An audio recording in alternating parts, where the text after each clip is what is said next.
Hi guys and welcome to Finspire and in this video I will explain it to you जो हमने previous trade लिया था and जो इस video को continuation में देख रहे हैं then आपको पता ही होगा ऑलरेडी कि हमने क्या ट्रेड लिया था and everything। तो हमने लास्ट सेशन में जो ट्रेड लिया था उसमें मैंने डिफाइन किया था कि मार्केट जो है रेंज बाउंड होने वाला है। अब ये चीज़ हमने पहले से कैसे डिफाइन कर ली, तो it's all about understanding smart money कहाँ पे है।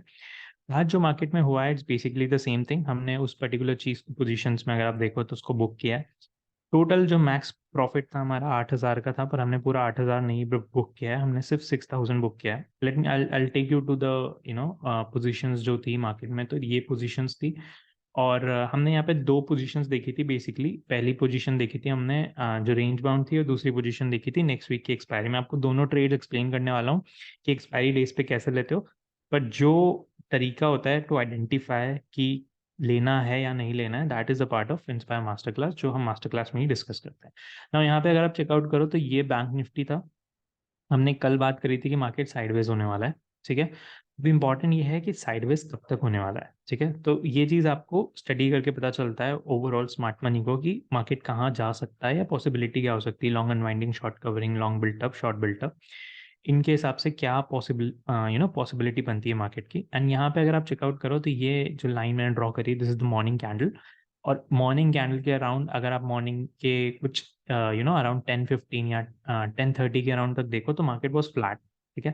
तो ये चीज़ हमने पहले ही डिफाइन कर दी थी। अगर आप इसके प्रीवियस वाली वीडियो में टाइम के हिसाब से चेकआउट करना, तो ये चीज़ हमने पहले ही बात कर ली थी कि मार्केट विल बी फ्लैट। तो हमारा जो मोटिव था ट्रेड का, जस्ट टू टेक दिस। अब यहाँ पे दो चीज़ का एडवांटेज होता है। एक चीज़ होती है कि एट द मनी पे अगर आपने ट्रेड लिया है तो एडवांटेज होता है। दूसरी चीज़ होती है कि आपने दूरी डिस्टेंस पे सेल करा है, तो उस दूरी का जो एडवांटेज होता है थीटा डी के पे, वो आपको मिलता है। तो मैं दोनों ट्रेड्स को एक्सप्लेन कर देता हूँ। यहाँ पे दो ट्रेड्स थे, एक ट्रेड नहीं था, ठीक है। तो ये दोनों तरीके आप यूज़ कर सकते हो किसी भी एक्सपायरी पे। तो फर्स्ट ऑफ ऑल अगर आप बात करो तो ये पोजीशन थी, और अगर इस पोजीशन में देखो तो 43,200 का कॉल और पुट हमने शॉर्ट किया था। 43,200 अगर आप देखो तो 43,200 समवेयर अराउंड यहाँ पे है। अगर आप चेकआउट करो तो 43,200 यहाँ पे है। और हमने 42,300 का 200 का कॉल एंड पुट इसलिए शॉर्ट किया था बिकॉज ये मीन पोजीशन थी, ठीक है। तो मैंने दो तरह के ट्रेड्स बताए हैं आपको। पहला ट्रेड होता है मीन पोजीशन के अराउंड, जो कि ऐसा पोजीशन जहाँ पे मार्केट काफी टाइम रह रहा है या काफी टाइम फ्लक्चुएट कर रहा है, उसी रेंज के अराउंड रह रहा है। जैसे कि फॉर एग्जांपल इस पर्टिकुलर डे में ये पर्टिकुलर लेवल मीन पोजीशन होगी, जो कि 43,400 समथिंग वाला लेवल है। इस पर्टिकुलर ट्रेड में 43,200 मीन पोजीशन हो गई, जिसका हमने कैलेंडर एक्सपायरी में ट्रेड लिया था। दूसरा ट्रेड जो हमने लिया था वो ये जो ब्लू लाइन आपको दिख रही है ऊपर वाली नीचे वाली, हमने उन दोनों ब्लू लाइन के रेंजेस में उनको शॉर्ट किया था। ये एक्सपेक्टेशन है कि मार्केट जो है इस पर्टिकुलर रेंज में रहेगा। ये चीज़ें कैसे डिफाइन होती है, सब स्मार्ट मनी को देख के डिफाइन होता है कि कौन सी रेंजेस पिक करनी है, ठीक है। ऐसे रैंडम रेंजेस पिक नहीं की जाती है, वो रेंज डिफाइन करनी पड़ती है बेस्ड अपॉन मार्केट कितना मूव कर सकता है। तो हमने ये दो चीज़ ली थी। और दूसरी पोजीशन अगर मैं आपको दिखाऊं तो ये दोनों पोजीशन थी 43,000 और 43,500, और यही वो दो लेवल हैं। जैसे कि आप देखो 43,500 और ये 43,000, ये दोनों ब्लू कलर में मार्क्ड है। तो हमने पहले से ही डिफाइन कर दिया था कि मार्केट इस पर्टिकुलर रेंज में रहने वाला है, एंड हमने एट द मनी पे भी ट्रेड लिया था। दोनों ट्रेड्स को अगर आप चेकआउट करो, अगर आप इस पर्टिकुलर सेक्शन में दोनों ट्रेड्स को चेकआउट करो तो दोनों ट्रेड्स में जो कैलेंडर वाला ट्रेड है उसने ज़्यादा प्रॉफिट दिया, और जो रेंज बाउंड वाला ट्रेड है जिसको हमने रेंज में देखा था उसने कम प्रॉफिट दिया। Reason is plain and simple. जब भी आप कैलेंडर्स में ट्रेड करते हो तब वहाँ पे अच्छा खासा प्रीमियम होता है, 300 रुपये तक का प्रीमियम होता है।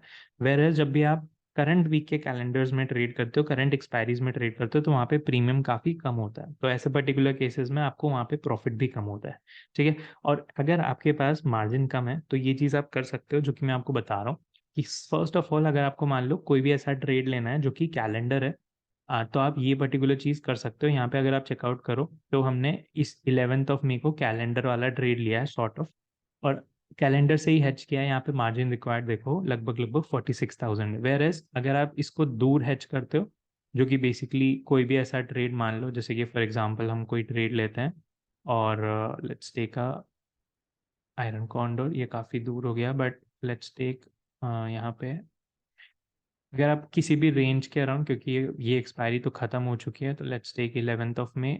और लेट्स टेक कि अगर आप किसी भी रेंज के अराउंड ट्रेड ले रहे हो, थोड़ा दूर भी ले रहे हो अज्यूम करो, तो सॉरी सेल, इस पर्टिकुलर रेंज में आपने सेल किया और इस पर्टिकुलर रेंज में आपने सेल किया, तो लगभग जो मार्जिन रिक्वायर्ड होता है ना वो काफ़ी ज़्यादा होता है। तो the reason behind that is कि जितना ज़्यादा मार्जिन, अभी यहाँ पे हमने हेज नहीं करा, पर जितना ज़्यादा मार्जिन रिक्वायर्ड है, वो मार्जिन जो होता है वो आपका ओवरऑल स्पैन हो जाता है, ठीक है? तो इन जनरल क्या होता है, अगर आपको कम प्रॉफिट दिख रहा है तो आपको नेक्स्ट कैलेंडर्स में ट्रेड देखना चाहिए। अगर आपको दिखता है कि आपके पास क्वांटिटीज़ अच्छी है, जो कि आपके पास अगर ओवरऑल मार्जिन अवेलेबल काफ़ी अच्छा है, तो फिर आप उस पर्टिकुलर एक्सपायरी में ट्रेड कर सकते हैं।